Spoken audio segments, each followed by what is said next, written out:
Manhã, te agradecer porque podemos estar louvando, bendizendo o teu nome, estudando a tua palavra, levando a tua palavra através das ondas da internet aos lugares mais distantes. Que o Senhor esteja através de todos nós, falando aos corações, levando esta mensagem àqueles que ainda não te conhecem, a mensagem de salvação.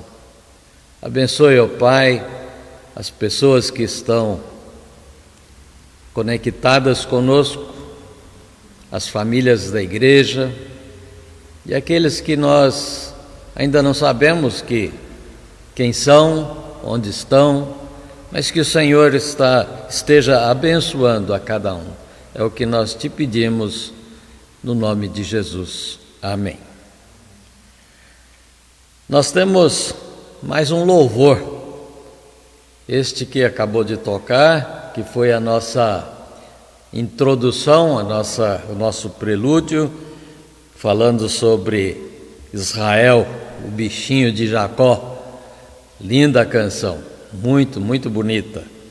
E agora nós vamos ouvir mais um louvor. Ouçamos.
Pois o Senhor é sol e escudo, da graça e glória. Não negará bem algum aos que vivem corretamente. O pardal encontrou casa e a andorinha ninho para si. Eu encontrei teus altares, Senhor, Rei meu e Deus meu. Eu encontrei teus altares, Senhor, Rei meu e Deus meu. Eu encontrei teus altares, Senhor, Rei meu e Deus meu. Eu encontrei teus altares, Senhor. Eu encontrei teus altares, Senhor.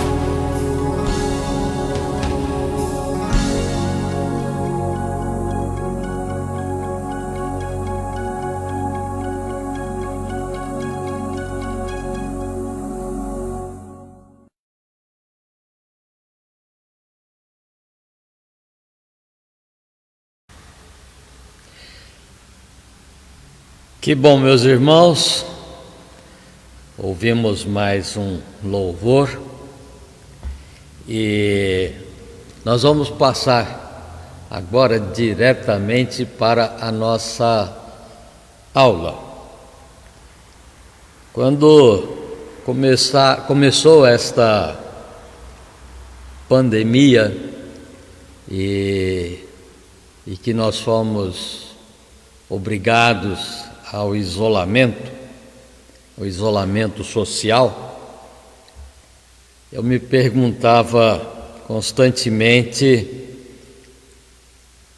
assim: o que é que eu vou falar para a igreja? Como é que eu vou falar para a igreja? Por diversas vezes, para não dizer constantemente, eu pensava o seguinte: não vou tocar nessa questão de enfermidade. Mas algumas vezes eu falei. Mas depois eu pensei, eu acho que se eu ficar falando sobre esta questão da pandemia, vai trazer mais tristeza, mais dificuldade, mais introspecção. Eu não vou falar. Eu vou continuar pregando, ensinando normalmente a palavra de Deus. Mas com o passar do tempo, eu vi que seria necessário, mas encontrava dificuldade. Como falar de um problema atual usando a palavra? Como estar transmitindo à igreja coisas da atualidade aplicando a palavra?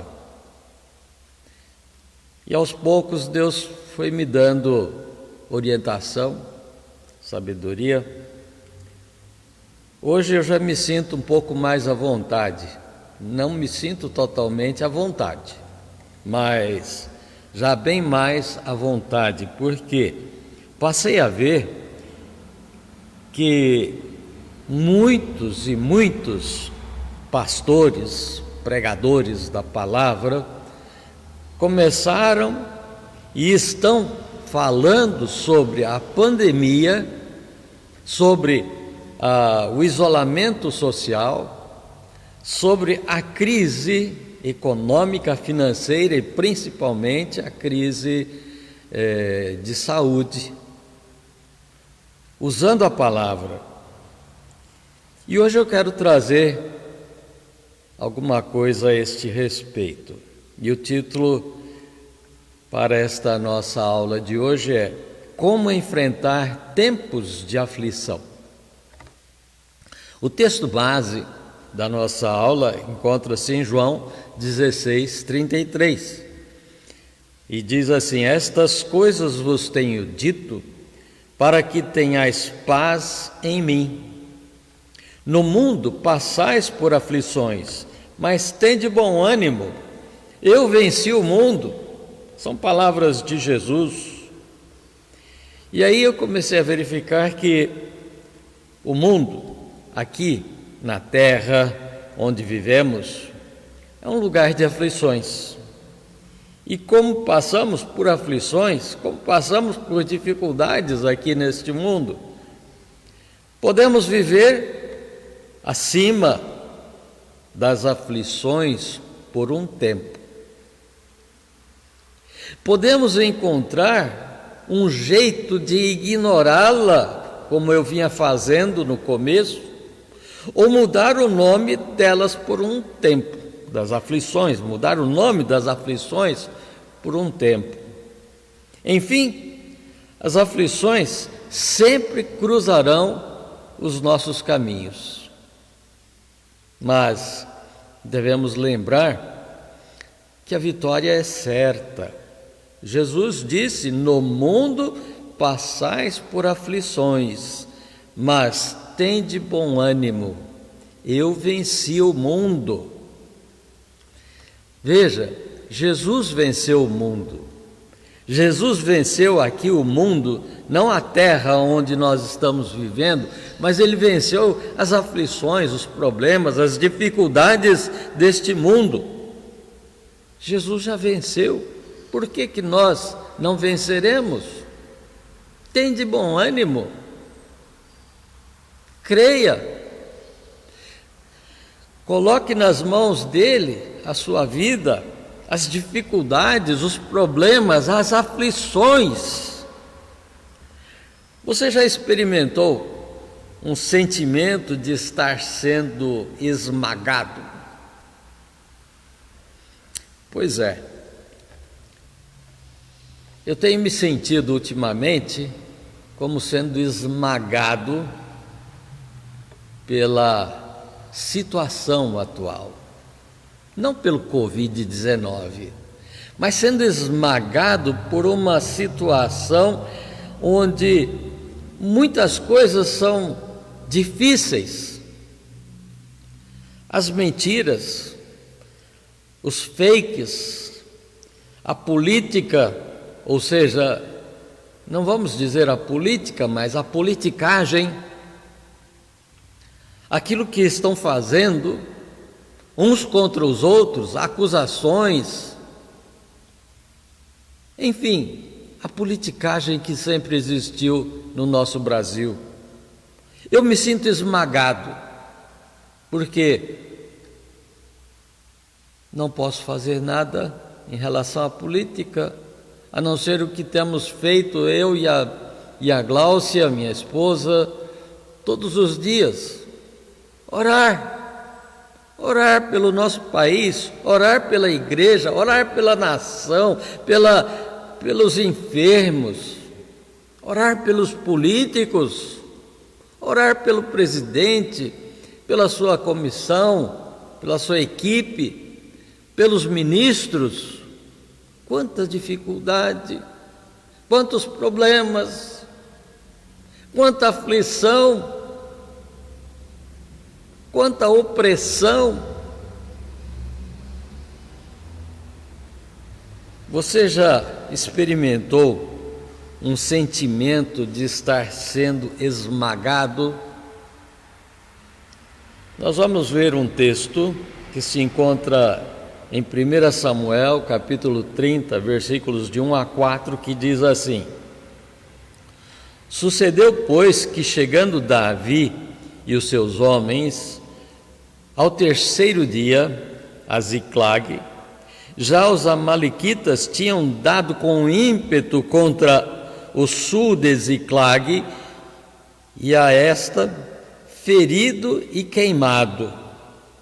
Tinham levado cativas suas mulheres que lá se achavam, porém a ninguém mataram, nem pequenos nem grandes, tão somente os levaram consigo e foram seu caminho. Davi e os seus homens, vieram à cidade, e ei-la queimada, e suas mulheres, seus filhos e suas filhas eram levados cativos. Então Davi e o povo que se achava com ele ergueram a voz e choraram, até não terem mais forças para chorar. Choraram.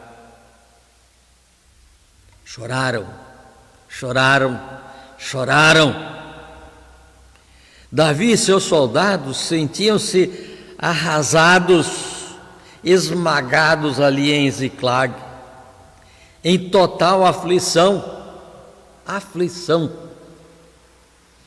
Embora a aflição deles era de tempos de guerra, não difere de qualquer outro tipo de aflição. Portanto, quando as aflições nos alcançarem, e têm nos alcançado, não podemos entrar em pânico. Pânico só atrapalha. Só atrapalha. A vida continua.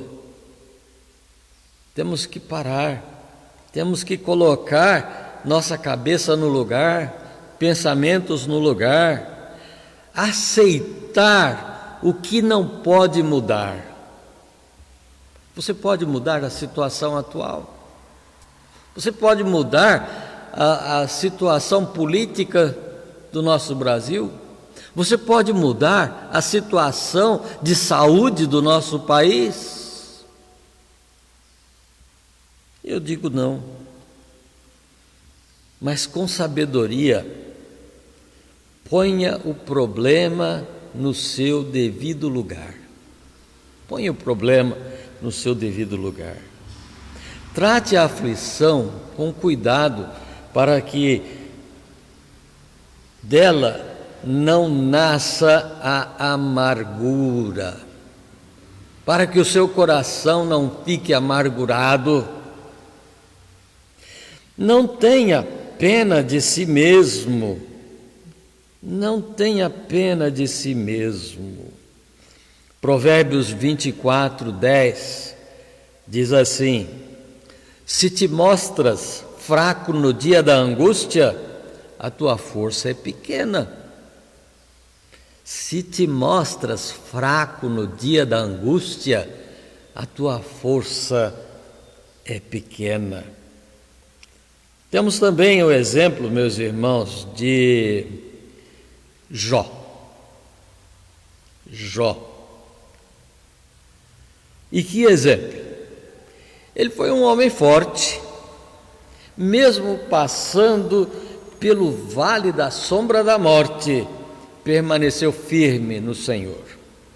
Jó capítulo 2, versículos 9 e 10, diz assim: veja a dificuldade de Jó, o problema de Jó, o tamanho do problema de Jó.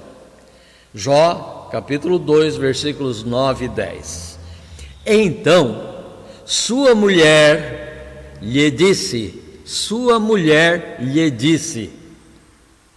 ainda conservas a tua integridade? Amaldiçoa a Deus e morre. Amaldiçoa a Deus e morre. Mas ele respondeu: falas como qualquer doida. Temos recebido o bem de Deus e não receberíamos também o mal? Em tudo isso não pecou Jó com os seus lábios. Que maravilha! Que homem forte! Perdeu tudo, perdeu a saúde, perdeu os bens, perdeu os filhos, mas não pecou. Que exemplo maravilhoso de Jó! Esta pandemia, o Covid-19, é uma provação, um juízo parcial de Deus sobre a humanidade, um recado para voltarmos ao Senhor, um recado para o Brasil: volte ao Senhor, volte ao seu primeiro amor. Nosso consolo é que temos em Jesus uma esperança.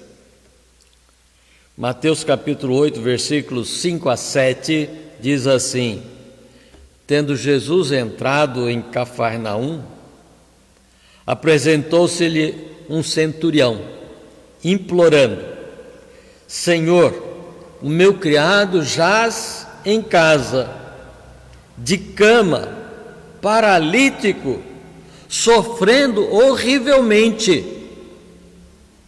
Jesus lhe disse: eu irei curá-lo. Que maravilhosa palavra de esperança e consolo. Poderíamos dizer o mesmo: Senhor, quantos enfermos, quanta gente sofrendo por esta Covid-19 e tantas outras enfermidades, tantas outras. No entanto, aquele centurião sabia que para uma ordem ser executada, não havia necessidade da presença de Jesus, junto ao seu criado, ao criado daquele centurião. Mas apenas uma ordem, apenas uma ordem. Aqui, meus irmãos, eu vou abrir um parênteses. Jesus não curou todos os enfermos quando esteve aqui neste mundo. Lembra-se quando ele entrou no poço de Betesda, um poço grande, com vários andares. Ele desceu, foi até lá embaixo, até a beira do poço. E a palavra diz que havia uma fila grande ali. Havia muitas pessoas aguardando que o anjo movesse as águas, e aí alguém entrava e era curado. Mas lá embaixo ele encontrou uma pessoa que há 30 anos, se não me falha a memória, estava enfermo e ali esperando. Mas quando o anjo movia as águas, não tinha ninguém que o colocasse, ele era o primeiro da fila.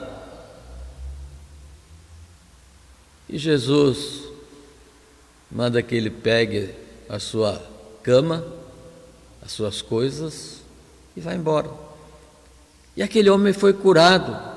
E o restante da fila não curou nenhum. Jesus saiu dali, passou por todos, não curou todos aqueles enfermos. Muitos, provavelmente, não tenham conseguido chegar lá embaixo, tenham morrido. A palavra não diz, mas possivelmente sim, não sabemos. Hoje, quantas e quantas pessoas oramos por elas pedindo cura e não são curados, morrem. Como eu disse, nós temos orado pelo Brasil, pelos enfermos, não somente do Brasil, mas enfermos do mundo inteiro que sofrem com esta enfermidade chamada Covid-19 ou coronavírus. E quantos têm morrido? E quantos? Centenas de milhares. Centenas de milhares. Muitos morrem em suas enfermidades. Isto, meus irmãos, é uma ordem natural dos acontecimentos, porque os acontecimentos seguem seu rumo. E por que segue este rumo? Por causa do pecado. Porque o pecado separou o homem de Deus, nos separou de Deus. E nós temos uma necessidade urgente de voltarmos a Deus. Voltarmos a Deus. Brasil, olhe para cima, volte para Deus.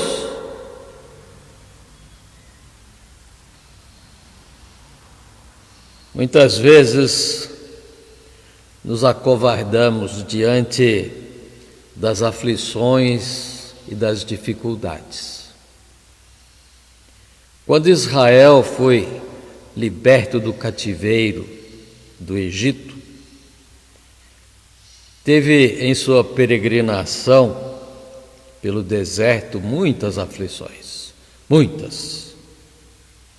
E agora está ali, do lado do Rio Jordão, do outro lado, Jericó, totalmente fortificada. Este era o primeiro desafio, e grande desafio, para o povo de Israel. Através do poder de Deus, o povo atravessou o Rio Jordão, que era um outro desafio. E Jericó, o povo de Jericó, tranquilo do outro lado, pensando assim: como eles vão atravessar o Jordão? Era a época das cheias, e o Jordão estava largo, cheio, com uma correnteza muito forte. No entanto, mais uma vez, o milagre aconteceu. A arca foi colocada no Rio Jordão e as águas pararam, se abriram e o povo atravessou. Segunda dificuldade: como vencer Jericó? Como vencer Jericó? A muralha de Jericó, pelo poder de Deus, ruiu. Meus irmãos, muitos outros desafios foram vencidos, assim como em nossas vidas temos vencido desafios pessoais. Qual seria o nosso desafio hoje?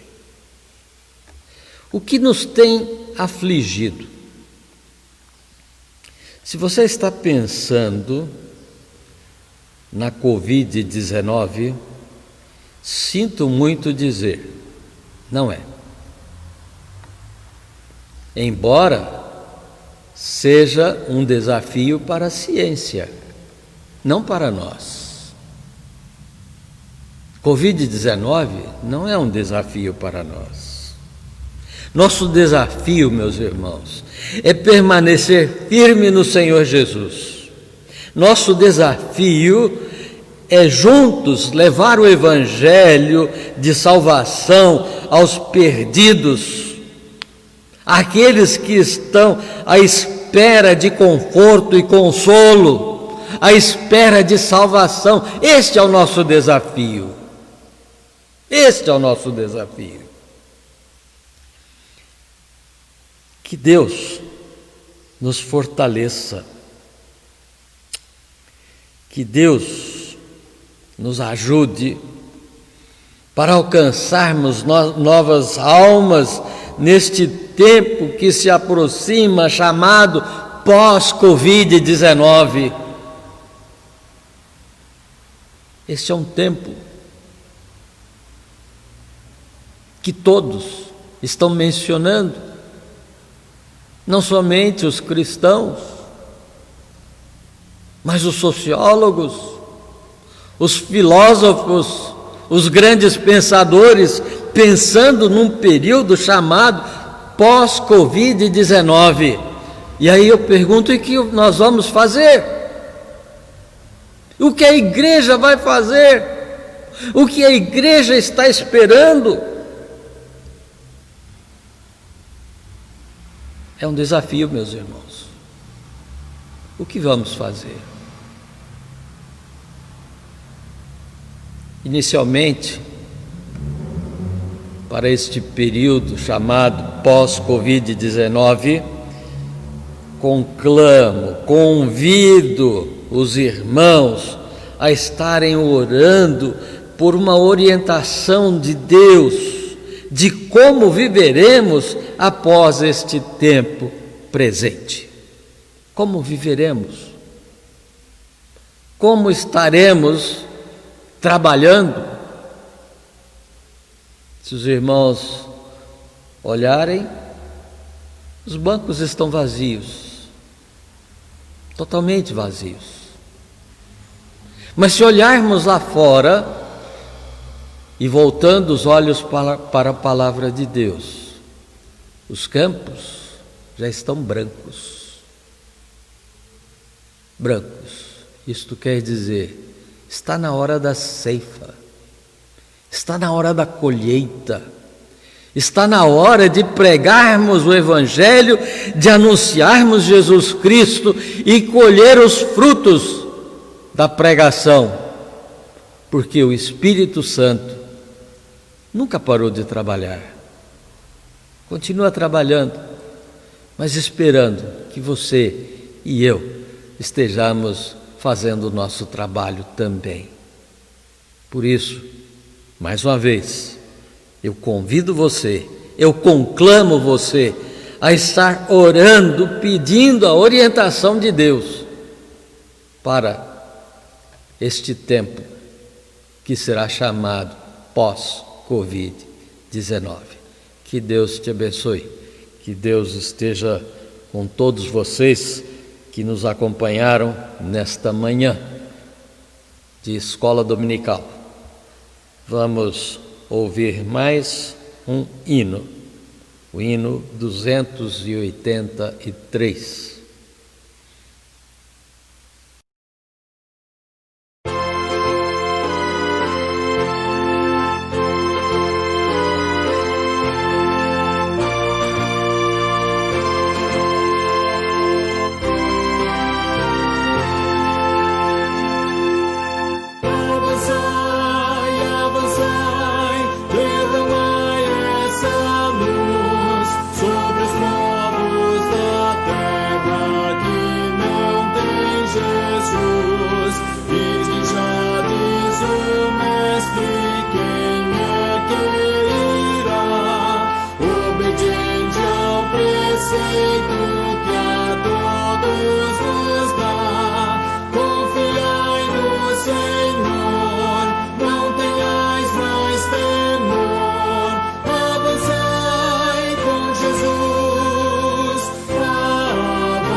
Meus irmãos, lembre-se, ore, peça a orientação de Deus, é o que nós precisamos. Vamos orar? Pai, ajuda-nos, dependemos totalmente de Ti. Neste tempo de aflição, de aflições, neste tempo em que muitas vezes não sabemos exatamente o que fazer. Mas com a tua orientação, com o teu poder, enfrentaremos as situações, as dificuldades, e pelo teu amor, pelo teu poder, pela tua força, venceremos. Assim como o Senhor venceu o mundo, nós também, com todo o teu poder e ajuda, também venceremos. E queremos tão somente isto para a honra e glória do teu nome. Queremos isto para alcançarmos pessoas para o teu reino. Que o Senhor esteja nos ajudando com o teu Santo Espírito, convencendo as pessoas, porque de nós mesmos nada somos, nada podemos, mas somente através do teu Santo Espírito é que venceremos. Ajuda-nos. Pedimos mais uma vez, tenha misericórdia do nosso país, da nossa pátria. Tenha misericórdia dos enfermos, não somente daqueles atacados pelo coronavírus, mas por todos os enfermos. Especialmente oramos agora pelos enfermos da nossa igreja. Que o Senhor esteja ajudando, curando, fortalecendo, para que o teu nome seja glorificado e seja exaltado. Ajuda-nos, guarda-nos e abençoe-nos, ó Pai. E é no nome de Jesus que oramos. Amém.